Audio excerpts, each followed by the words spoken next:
الحمد لله رب العالمين والعاقبة للمتقين الصلاة والسلام على سيد الأنبياء والمرسلين وعلى آله وأصحابه وأزواجه وأهل بيته أجمعين أما بعد فأعوذ بالله من الشيطان الرجيم بسم الله الرحمن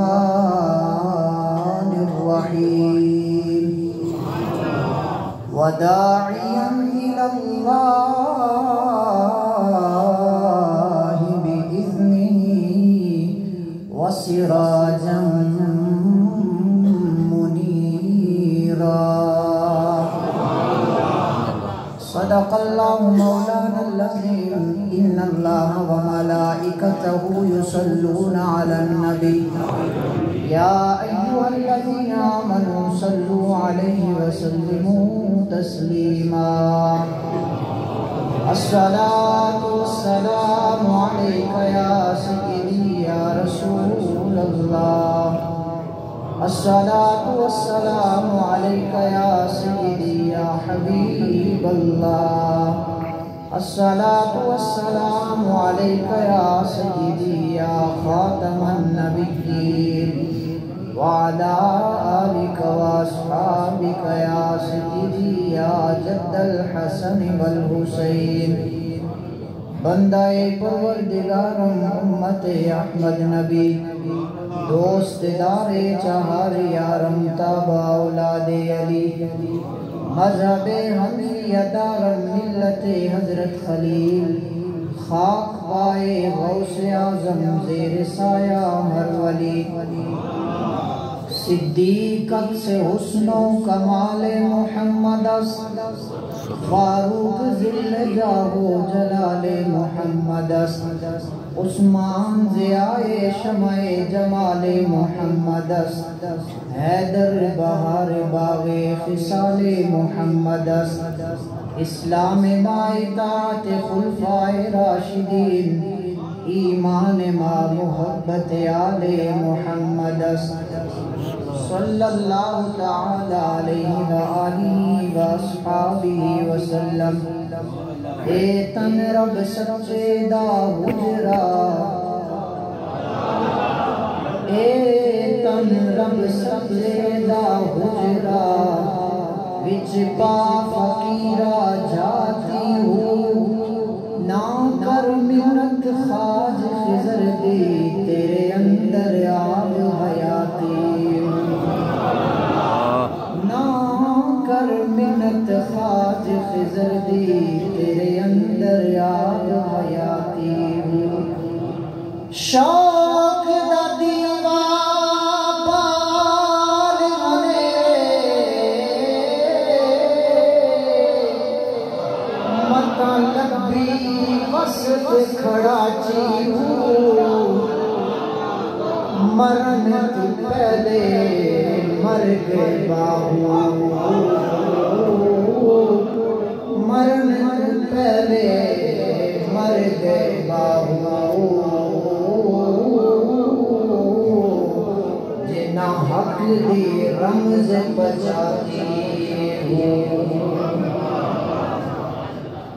حمد و صلاة کے بعد ذی وقار و ذی احتشام مشائخ کرام علماء ضمیر انتشام سنا خانان شیر لسان آل نسبت آل محبت سالانہ عرس مقدس کی نشست اختتامی میں ہم حاضر ہیں حضرت سید السادات حضرت قبلہ سید چنن شاہ صاحب بخاری علیہ رحمہ رونق و بہار چرا شریف حضرت بابا جی لال حسین نقشبندی علیہ رحمہ کے مرشد کریم آپ کے عرس میں حاضر ہیں اور مسافر مدینہ آپ کی یادوں کے سلسلے کے ساتھ بہت سارے مدینے کے مسافر بھی یہاں حاضر ہیں۔ اللہ تعالیٰ صاحب عرس کا روحانی تصرف اور فیض ہم سب کو عطا فرمائے۔ آج کی اس نشست کی صدارت آستانہ عالیہ درویش آباد شریف کی بہار پیر طریقت مخلصی فی اللہ حضرت قبلہ پیر محمد فاضل صاحب نقشبندی میرے مرشد کریم کے ساتھ ظاہری نہیں بلکہ باطن کا بھی تعلق رکھنے والے، سفر اور حضر میں وفا کے ساتھ نبھانے والے، اور ہم جس نظر سے اپنے شیخ کو دیکھتے ہیں اسی احترام کی نظر سے اس آستانہ مقدس کو بھی دیکھتے ہیں۔ اللہ تعالیٰ ان محبتوں کو سلامت رکھے۔ حضرت علامہ مولانا صاحبزادہ غلام حسین نقشبندی صاحب نظامت کے ہر سال کی طرح بڑے آسن انداز میں فرائض انجام دے رہے ہیں۔ ایک بیٹا حافظ ہو چکا ہے، انشاءاللہ عالم دین بھی بنے گا۔ پیر صاحب کا بیٹا فرما رہے تھے 12ویں شریف کی نسبت سے ہو چکے ہیں۔ اللہ آگے بھی اس کے لیے آسانیاں پیدا فرمائے۔ جب مشائخ کے بیٹے دین پڑھتے ہیں تو یوں سمجھے کہ پورے علاقے تک اس کا فیض پہنچتا ہے، نسلوں تک اس کا فیض پہنچتا ہے۔ اللہ تعالیٰ اس آستانے کے چھوٹے عزیزوں کو بھی اپنے اسلاف کا صحیح معنوں میں جانشین بنائے۔ میرے برادر طریقت قافلہ غوثیہ سلطانیہ کے روح رواں بغداد شریف قبلہ پیر صاحب بھی حاضر رہے۔ اسی قافلے کی خدمت کے طور پہ ہمارے پیر بھائی نگران اعلیٰ بزم غوثیہ سلطانیہ پاکستان صاحبزادہ کیسر شہزاد سلطانی صاحب، پاپا عبدالوحید سلطانی صاحب، محترم بھائی خرم سلطانی صاحب اسلام آباد سے، یہ ساری آل محبت حاضر ہیں۔ اللہ تعالیٰ سب کی حاضری کو قبول فرمائے۔ یقیناً آپ کی پوری توجہ ہے، چرا شریف کے قبلہ سید صاحب نے اپنی گفتگو فرما لی ہے۔ مجھ طالب علم کے لیے کوئی اور چیز باقی تو نہ رہی، لیکن کوشش کروں گا کہ کوئی سبق آپ کو سنا دوں۔ اللہ نے اس کائنات میں جتنے انبیاء بھیجے، ہر نبی مخلوق خدا کو اللہ کی طرف بلاتا رہا۔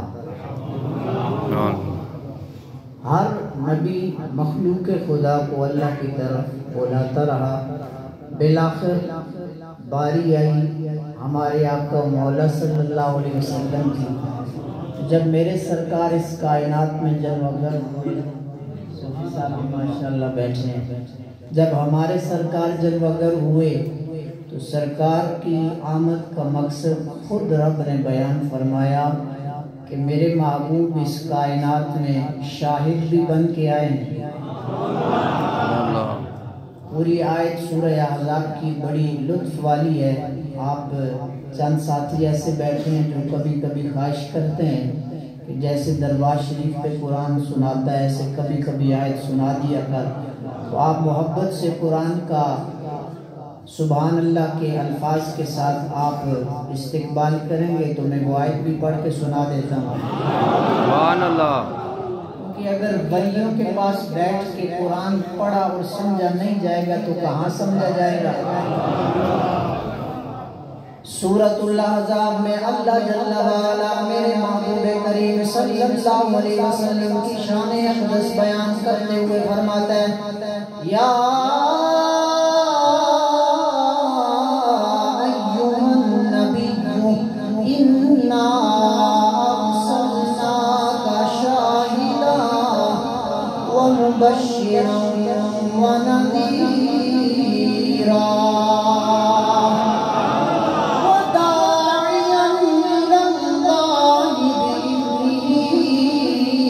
سراجا منیرا۔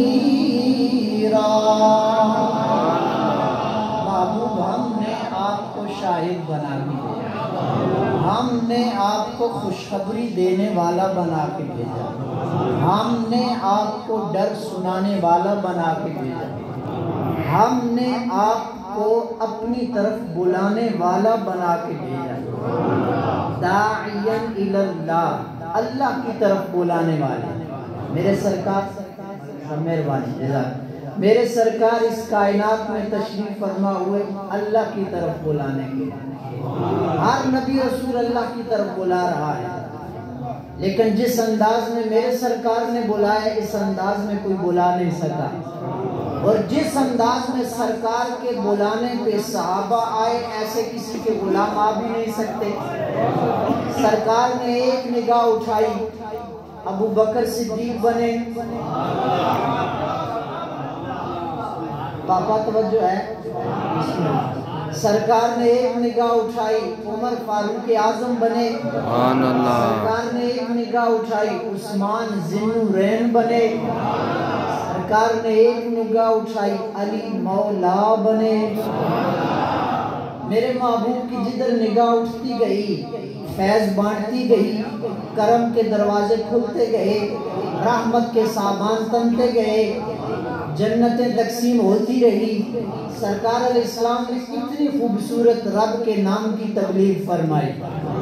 سرکار نے اس انداز میں اپنے غلاموں کو درس محبت اور توحید عطا فرمایا کہ جہاں سے حضور کے غلام سانس بھی لے کے چلے جاتے تھے، صدیاں بعد وہاں بھی آج اللہ کا نام لیا جا رہا ہے۔ صدی گزر گئی داتا گنج بخش علی اجمیری کو، صدی گزر گئی، داتا صاحب نے وہاں اللہ کے ذکر کے لیے جو سانس نکالے تھے، اللہ کہا اور سانس لیا، اللہ کے نام سے سانس اندر لیا، وہ جو سانس باہر آتا تھا تب بھی اللہ، سانس اندر جاتا ہے تب بھی اللہ۔ تو سلطان باہو نے بات آسان کر دی، کہا داتا صاحب نے کیسے ذکر کیا، اندر بھی ہوں باہر بھی ہوں، باہو کی تھا لبیبے ہوں۔ کہا جب اس کا ذکر کرنا ہے تو پھر چودھری کون ہوتا ہے، اس کا ذکر کرنا ہے تو حاجی کون ہوتا ہے، اس کا ذکر کرنا ہے تو نمازی کیا ہوتا ہے۔ فرمایا جب یار کا ذکر کرنا ہے اپنی ذات کو مٹا، جب اپنی ذات کو مٹا دے گا تجھے صفت بقا حاصل ہو جائے گی، 60-70 سال بعد قبر میں تو چلا جائے گا، تیری ذات تو فنا ہو جائے گی، اس کی صفات باقی رہنے والی ہیں قیامت تک۔ فرمایا جب تک مخلوق رہے گی داتا علی بھی ہوتا رہے گا، غوث جلی بھی ہوتا رہے گا، مہر علی بھی ہوتا رہے گا، باہو بلی بھی ہوتا رہے گا، نقش بند کے نعرے بھی لگتے رہیں گے، اس لیے کہ انہوں نے سانس اپنے خاندان کے لیے نہیں لیے، جب بھی ولیوں نے سانس لیا ہے رب کی محبت میں لیا ہے۔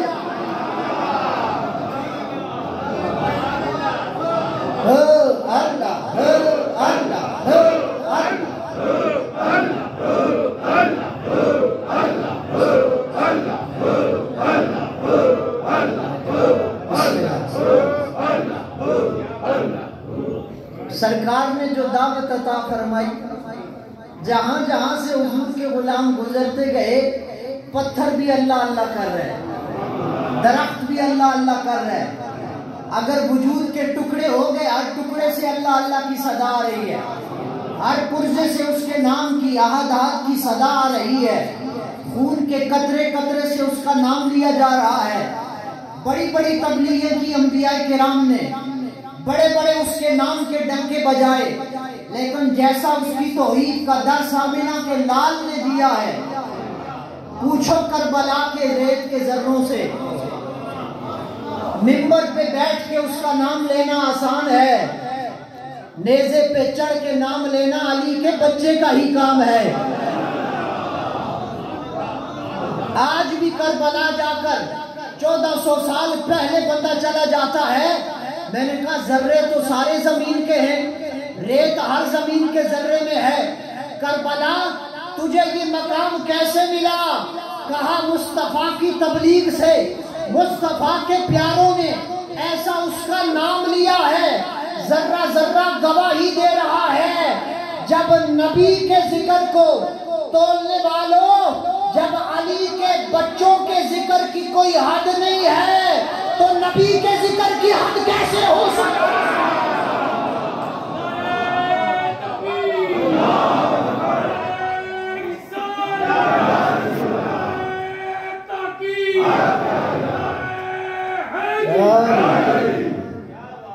ہر ایک نے اس کی نام اپنا نام تو ولیوں نے لیا ہی نہیں۔ مولا حسین نے یہ نہیں فرمایا میرے نعرے لگا، فرمایا اس کا نام لو۔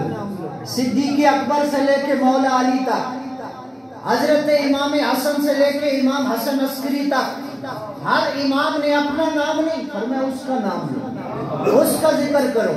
میرے علی کو دیکھو، اس کا ذکر کروایا۔ میرے پیر باہو کو دیکھو تو اس کا ذکر کروایا۔ ایسا ذکر کروایا، بندے تو بندے رہے، خمرے بھی اللہ اللہ کر رہے ہیں۔ جاؤ باہو کی دہلیز پر، وہاں خمرے بھی اس کا ذکر کر رہے ہیں۔ حضرت خواجہ بہاؤالدین نقش بند، یہ کبھی آپ نے نقش بند کیا ہو تو پتا ہو نقش بند کیا ہے۔ سارے سلسلوں میں جہری ذکر ہے، سلسلہ نقش بند میں سری ذکر ہے، پتہ ہی نہیں لگنا دیتے۔ نقش ایسا جڑ جاتا ہے، تار ایسی جڑ جاتی ہے، زمانے کا کمیونیکیشن سسٹم، تاریں ٹیلی فون کی، موبائل کے کنیکشن ختم ہو جاتے ہیں، جیمر لگ جاتے ہیں، سگنل بند ہو جاتے ہیں۔ لیکن جو غوث پاک کی بارگاہ سے سگنل آ رہے ہیں نا، یہ سگنل زمانے کے محتاج نہیں ہے، یہ کسی کھمبے کے محتاج بھی نہیں ہے، یہ کسی تار کے بھی محتاج نہیں ہے۔ ایسا نبی نے غوث جلی کو رنگ دیا ہے۔ زمانہ بدلتا رہے گا لیکن ہر زمانے میں میرے غوث کا نعرہ گونج رہا ہے۔ نقش بندیوں کی تو اپنی بہار ہے۔ سبحان اللہ۔ یہ شعر کون صاحبزادہ صاحب بھی پڑھ سکتے ہیں، خوبصورت شعر پڑھیں فارسی کا۔ اللہ تعالیٰ شہنشاہ نقش بند کا فیض آپ کو نصیب فرمائے، اور جس طرح اسلاف نے تبلیغ کی ہے ویسی ہمیں توفیق عطا فرمائے۔ حضرت خواجہ بہاؤالدین نقش بند، پتہ یہ سلسلہ چلا کہاں سے؟ حضرت سیدنا صدیق اکبر رضی اللہ تعالیٰ عنہ، جب حضرت صدیق اکبر رضی اللہ تعالیٰ عنہ سرکار کو کندھوں پہ اٹھا کے، میرے شیخ کامل حضرت قبلہ پیر ندیم سلطان سائیں آپ فرماتے ہیں جب ہم سنی مولا علی کو نبی کے کندھوں پہ دیکھتے ہیں کعبے کے بت گراتے ہوئے، فرمایا ہم ایک آنکھ والے نہیں ہیں، دونوں آنکھوں والے ہیں۔ سنی کانا نہیں ہے، سنی بھینگا بھی نہیں ہے، آنکھیں بھی دونوں ہیں، روشنی بھی دونوں میں ہے، 6x6 ہے نمبر، پوری روشنی ہے۔ کہا جیسے ہم ایک آنکھ سے علی مولا کو نبی کے کندھوں پہ دیکھتے ہیں، سلامی پیش کرتے ہیں، ویسا ہم نبی کو صدیق کے کندھوں پہ دیکھتے ہیں۔ غار پہ چڑھ رہے ہیں، غار پہ جا رہے ہیں، پہنچتے عرض کرتے محبوب بڑی پرانی غار ہے، اجازت دے میں ذرا صفائی کر دوں۔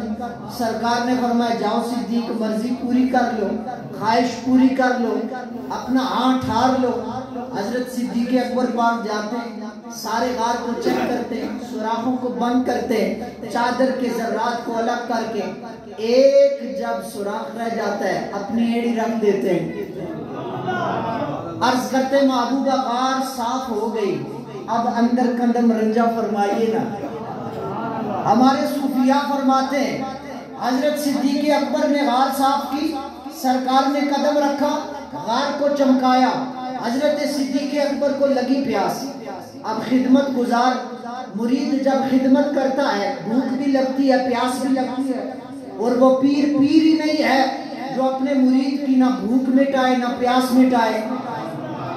عرض کی محبوبہ پیاس لگ رہی ہے، سرکار نے فرمایا صدیق غار کے اندر چلے جاؤ، اندر چلے جاؤ، پانی مل جائے۔ اب صدیق اکبر نے سارا غار خود صاف کیا، اندر پانی ہوتا، چشمہ ہوتا، عرض کرتے محبوبہ اندر تو کوئی نہیں۔ سرکار نے فرمایا صدیق اندر چلے جاؤ۔ صدیق اکبر کو خبر تھی، سرکار نے فرما دیا پہلے نہیں بھی تھا اب ہو جائے گا. گئے اندر پانی کا چشمہ ٹھنڈا میٹھا, نہ ذائقہ پہلا ایسا کبھی ملا نہ لذت کبھی ایسی ملی. عرض کی محبوبہ بڑا ٹھنڈا میٹھا پانی ہے, کبھی ایسا ہم نے پیا نہیں ہے. سرکار نے فرمایا رب کو صدیق تیری ادا اتنی پسند آ گئی, آج جب تو نے ہمارے لیے غار کو صاف کیا نا, رب کو اتنا پیار آ گیا, رب نے غار کا کنیکشن جنت سے جوڑ دیا ہے. آج حوض کوثر سے کنیکشن جڑ گیا ہے. آج غار میں جو تجھے چشمہ نظر آ رہا ہے یہ زمین کا نہیں ہے, یہ حوض کوثر سے آ رہا ہے.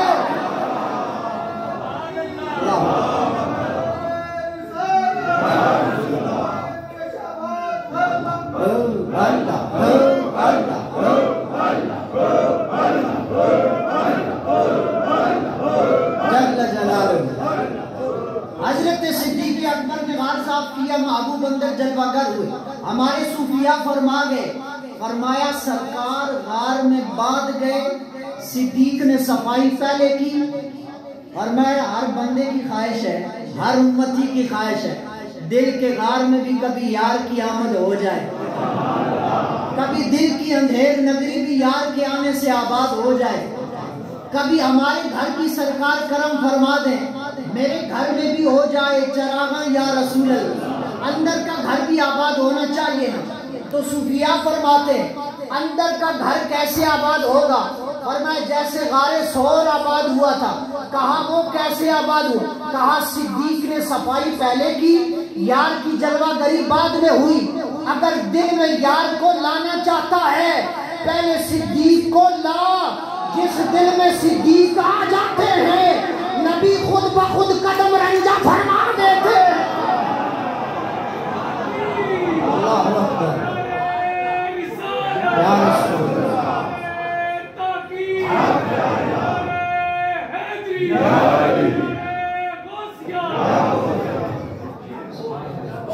صدیق اکبر کو سینے میں لیا. حضرت ذوالنون مصری, توجہ ہے حضرت, آپ کی سبحان اللہ میرا حوصلہ بڑھاتی ہے. حضرت ذوالنون مصری کو مرض لائق ہو گیا.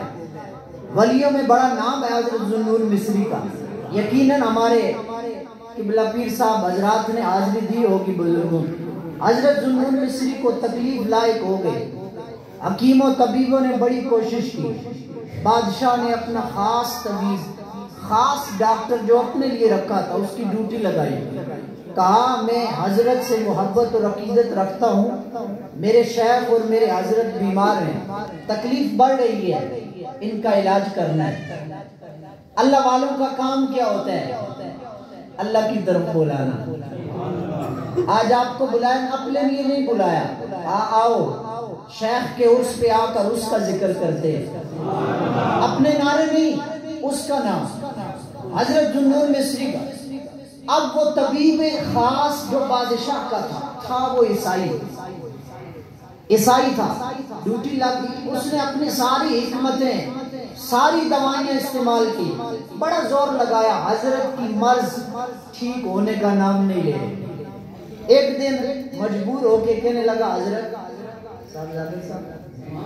قرم بھائی, کہنے لگا حضرت خود ہی بتائیں کیسے ٹھیک ہوں گے آپ. غلام باؤ صاحب ماشاءاللہ, اللہ سارے قافلے کو یہ برکتیں پھر نصیب فرمائے. حضرت مولا رضا کی بارگاہ کی حاضری بھی اس بار نصیب ہوئی ہے. حضرت کیسے آپ ٹھیک ہوں گے؟ آپ نے فرمایا کوئی زیادہ لمبا چوڑا کام نہیں ہے, ٹھیک ہو جائیں. کہنے لگا حضرت اب تو ساری دوائیں ختم ہو گئی, دواخانہ سارا کھنگال مارا, ہر نسخہ آپ پہ آزمایا, نسخہ کوئی نہیں کارگر ثابت ہو رہا. حضرت کیسے ٹھیک ہوں گے؟ اب میرا دل یہ کہتا ہے آپ مجھے اشارہ کریں, میرے جسم کا کوئی حصہ, گوشت کا کوئی ٹکڑا, اگر اس سے بھی آپ کو شفا ملنی ہو وہ کاٹ کے میں آپ کے علاج کے لیے پیش کر دوں گا. کیوں حضرت بادشاہ نے میری ڈیوٹی لگائی ہے, اگر آپ ٹھیک نہ ہوئے تو میری نوکری چلی جائے گی. حضرت فرمانے لگے اتنی پریشانی کیوں کرتا ہے, ہم تو اس سے سستے میں آئیں ٹھیک ہو جائیں گے، اس سے تھوڑے میں بھی ٹھیک ہو جائیں گے۔ کہنے لگا حضرت اس سے تھوڑے میں؟ فرمایا ہم جو کہتے ہیں وہ کر لے، ہم ٹھیک ہو جائیں گے۔ کہنے لگا حضرت کو کیا؟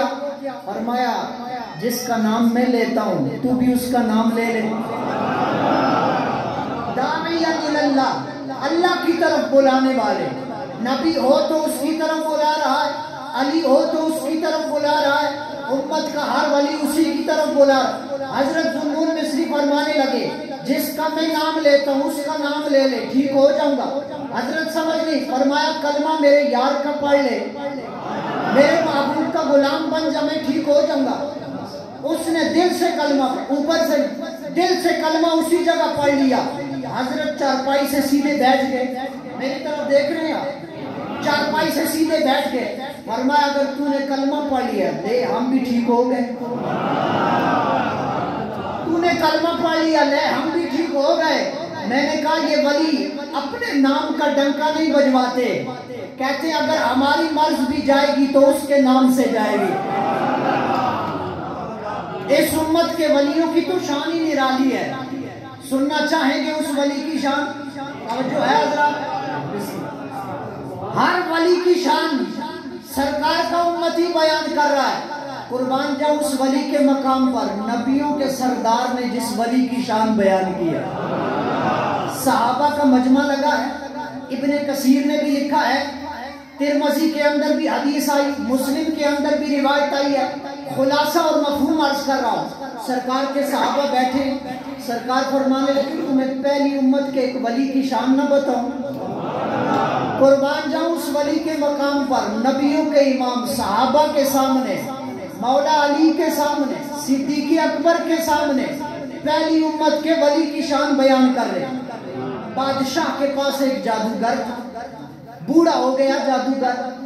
اب اسے جب لگا کہ اب میں مرنے والا ہوں، کہنے لگا بادشاہ اب تیرے محل میں آنا مشکل ہو گیا، کسی جوان کو میرے پاس بھیج تاکہ اسے جادو سکھا دوں، میرے جانے کے بعد تیرا کام آئے گا، تیری بادشاہت خطرے میں ہوگی، وہ جادو شادو کر کے تجھے بچا لے گا۔ ایک جوان کو اس کے پاس بھیجا جانے لگا۔ جوان جادوگر کے پاس جاتا، رستے میں ایک اللہ والا بھی تھا، ایک کوئی اللہ والا بھی تھا، اس کا نام لینے والا تھا۔ بادشاہ لوگوں کو اپنے آگے سجدہ کرواتا تھا۔ اب گزرتے گزرتے وہ جوان جانا جادوگر کے پاس تھا، لیکن رستے میں رک جاتا اس اللہ والے کے پاس۔ حدیث ہے سرکار کی، قصہ کہانی نہیں ہے، بات ایسے آپ نے نہیں کر دینی، دل کی تختی پہ لکھ کے جانی ہے۔ اب رک کے اس اللہ والے کی باتیں سنتا تھا، دل کو بڑی اچھی لگنے لگ گئی۔ اللہ والوں کا انداز ہی اتنا اعلیٰ ہوتا ہے، مسکراتے چہرے کے ساتھ جب اس کا نام لیتے ہیں دل کے اندر گھر کر جاتا ہے، بندے کا دل کرتا ہے یہ باتیں کرتے جائیں، اس کا ذکر سناتے جائیں، ہم سنتے جائیں۔ اب رک رک کر ہر روز اس کی باتیں سنتا۔ اب جادوگر کی مجلس اور اس کی کلاس مس ہونے لگی، وہاں غیر حاضری ابسنٹ ہونے لگی، ادھر حاضری لگنا شروع ہو گئی، فقیر کی بارگاہ میں حاضری لگنا شروع ہو گئی۔ اب جو فقیر سے اس نے سیکھا تھا نا، راستے میں چلتا جا رہا ہے، بہت رش لگا ہوا ہے، لوگ کھڑے ہیں، راستہ بند ہے، کہنے لگا خیر تو ہے، کسی بادشاہ کی سواری نے گزرنا ہے جو راستہ بند ہے، پروٹوکول ہے؟ کہ نہیں، آگے شیر ہے، کسی کو آگے جانے نہیں دے رہا۔ کہنے لگا راستہ چھوڑو، مجھے شیر کے سامنے کر دو۔ توجہ ہے حضرات؟ ہے جوان، 20-22 سال کا جوان ہوگا، نو خیز جوان ہے، پہلی امت کا ولی ہے، ولایت کے دروازے پہ ولایت کو لینے جا رہا ہے، ذکر الہی سیکھ رہا ہے۔ کہنے لگا راستہ چھوڑ دو، شیر کے سامنے کر۔ نیچے سے ایک کنکر اٹھایا، چھوٹا سا کنکر، وہ ابابیلوں والا سمجھ، اٹھایا، اٹھا کر کہنے لگا مالکہ اگر اس ولی جس کے پاس میں بیٹھتا ہوں وہ سچا ہے، اس کا نام لے کر یہ پتھر مار رہا ہوں، اگر وہ سچا ہے تو اسے مار دے۔ نام لیا اس ولی کا، پتھر اٹھایا، شیر کو مارا، شیر مر گیا، راستہ صاف ہو گیا۔ جوان کے نعرے لگ گئے، بلے بلے ہوئے، نیا بندہ آ گیا جس نے پتھر اٹھایا، شیر کو مار دیا۔ اب لوگوں کے دلوں میں اس جوان کی محبت آنا شروع ہو گئی۔ اب اللہ تعالیٰ نے کرم فرمایا، اس کی ولایت کا چرچا عام ہوا، کسی اندھے پر ہاتھ رکھتا اللہ اسے آنکھیں دے دیتا تھا، مرض کے مریض لاتے تھے ہاتھ لگاتا شفا ملنے لگ جاتی تھی۔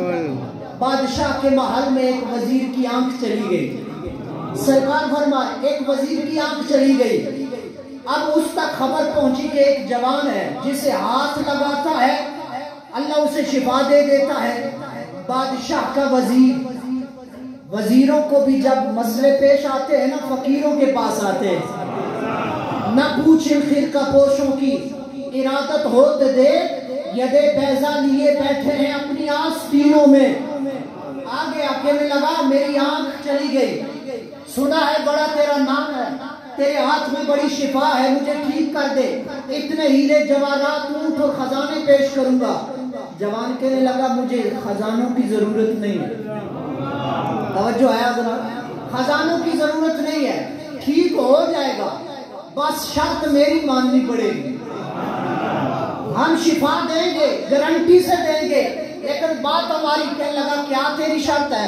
کہا جس کا میں نام لیتا ہوں، داعی اللہ، اپنا تو نام ہی نہیں ہے نا، نام تو اسی کا لینا۔ کہا جس کا میں نام لیتا ہوں، جس کی محبت میرے دل میں ہے، اس کا نام تو بھی لے لے، شفا مل جائے گی۔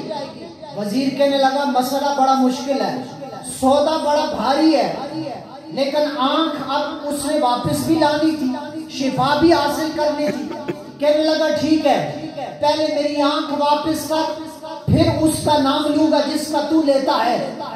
اس جوان نے ہاتھ پھیرا، اللہ نے آنکھیں واپس عطا کر دی۔ اب پلٹ گیا وزیر، رہتا بادشاہ کے محل میں ہے، نام خدا کا لیتا ہے، رہتا بادشاہ کے محل میں ہے، سجدہ اس کو کرتا ہے، ذکر اس کا کرتا ہے۔ صبح بادشاہ کی کچہری لگی، وزیر مشیر آ گئے، کرسیوں پہ بیٹھے، بادشاہ نے نظر اٹھا کے دیکھا وزیر کو، کہنے لگا خیر تو ہے، کل گیا تو اندھا تھا، آج آنکھیں لے کے آ گیا، کہاں سے آنکھ لائی ہے، کس نے آنکھ لوٹائی ہے؟ کہنے لگا بادشاہ وہ جو میرا رب بھی ہے تیرا رب بھی ہے، ربی و ربک اللہ، کہنے لگا میرے علاوہ بھی تیرا کوئی رب ہے؟ سجدہ مجھ کو کرتا ہے اور نام کسی اور کا لیتا ہے، میرے علاوہ بھی؟ کہنے لگا ہاں، اس نے شفا دی جو میرا رب بھی اور تیرا رب بھی ہے۔ اس نے کہا تجھے یہ نام کس نے سکھایا؟ چلتے چلتے بات پہنچ گئی اس نوجوان تک، نوجوان کے پھر استاد تک، تینوں کو بارگاہ میں دربار میں لایا گیا۔ کہنے لگے ہماری حکومت میں بغاوت کرتے ہو، لوگ میرا نام لے اور تو خدا کا نام لیتا ہے، سزا ملے گی تم سب کو۔ آرا لے کر وزیر کو چیر دیا گیا۔ عاشق میں تیش کماوے، خالی حلوے کا نام پیری مریدی نہیں ہے، توجہ رکھنا۔ سال بعد آنے والے مریدوں، لنگر کا پیالہ مار کر، روٹی کھا کر اور نذرانہ دے کر مت سمجھنا یہ پیری مریدی ہے، پیری مریدی بھوک ننگ کا نام ہے۔ پوچھنا ہو تو بہلول دانا سے پوچھو پیری مریدی کس چیز کا نام ہے، پوچھنا ہو تو سلطان باہو سے پوچھو 30-40 سال کہاں کہاں پیر ڈھونڈتے رہے، پوچھنا ہو تو شہنشاہ نقش بند سے پوچھو کہاں کہاں جنگل بیابان چھانے پھر جا کے حضور کا فیض ملا۔ ہم نے تو سستا کام سمجھ لیا نا، پھوک مروائی شفا مل گئی، پیر بڑا آلہ ہے، گاڑی اونچی دیکھی پیر بڑا اونچا ہے، بڑی کوٹھی دیکھ کر ہم نے کہا یہ بڑا اونچا پیر ہے۔ بڑی کوٹھیوں میں پیر نہیں رہتے، پیر اکثر جھونپڑیوں میں ہی نظر آتے ہیں، اکثر فقیر خانقاہوں والے یہ جھونپڑیوں میں ہی نظر آتے ہیں۔ عاشقوں میں چیر دیا گیا، استاد کو بھی۔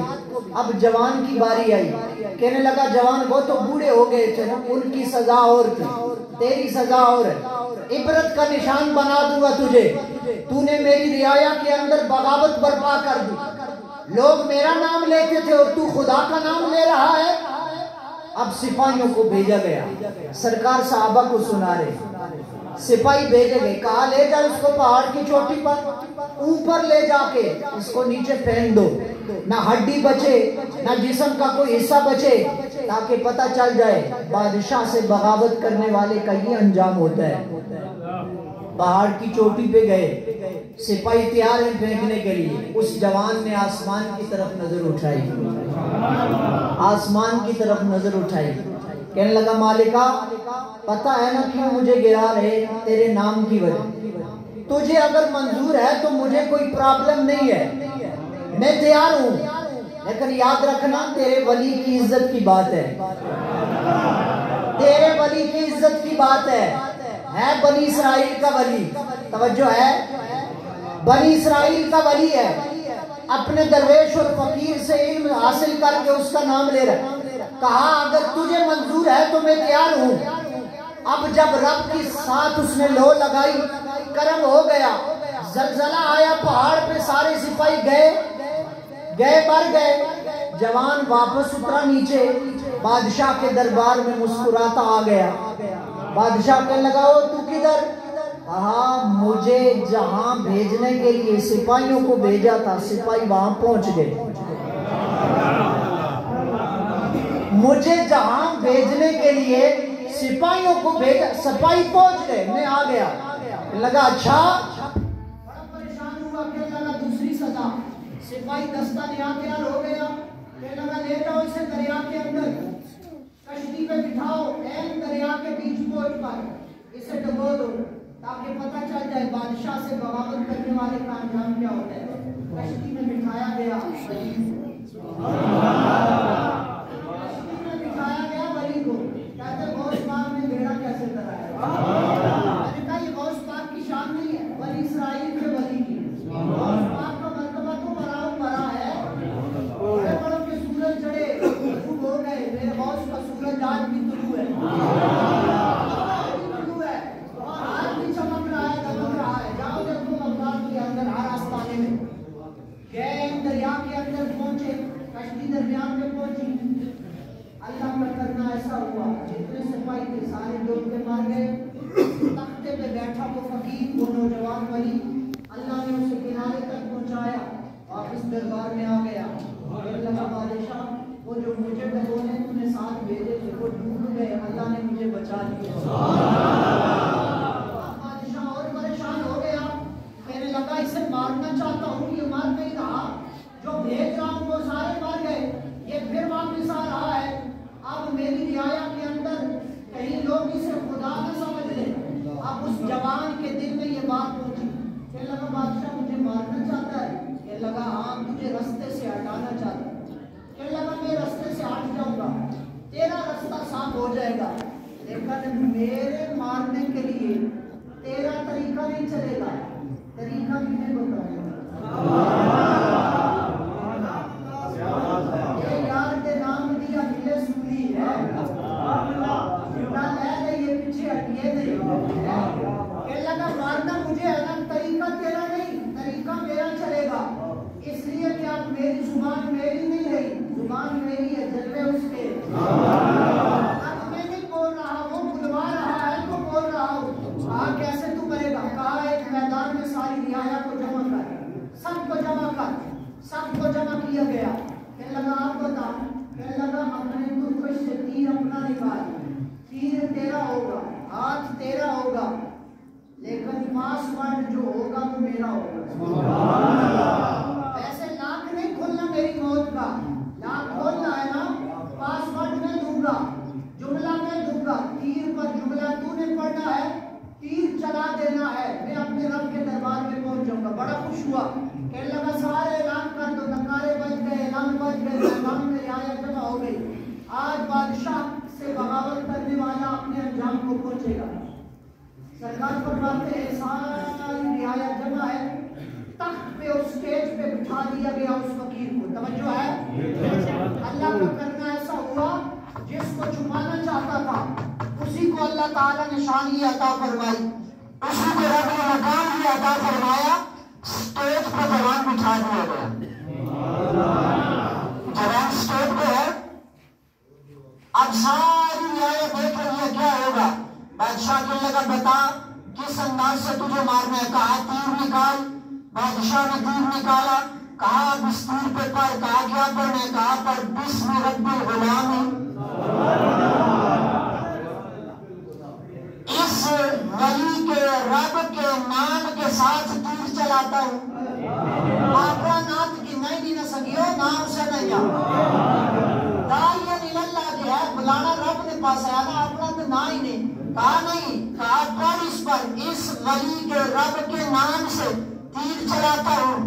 تیر چلایا بادشاہ نے کن پٹی پہ لگا نوجوان ولی کے ولی نے ہاتھ رکھا زمین پہ آ گئے شہادت مل گئی.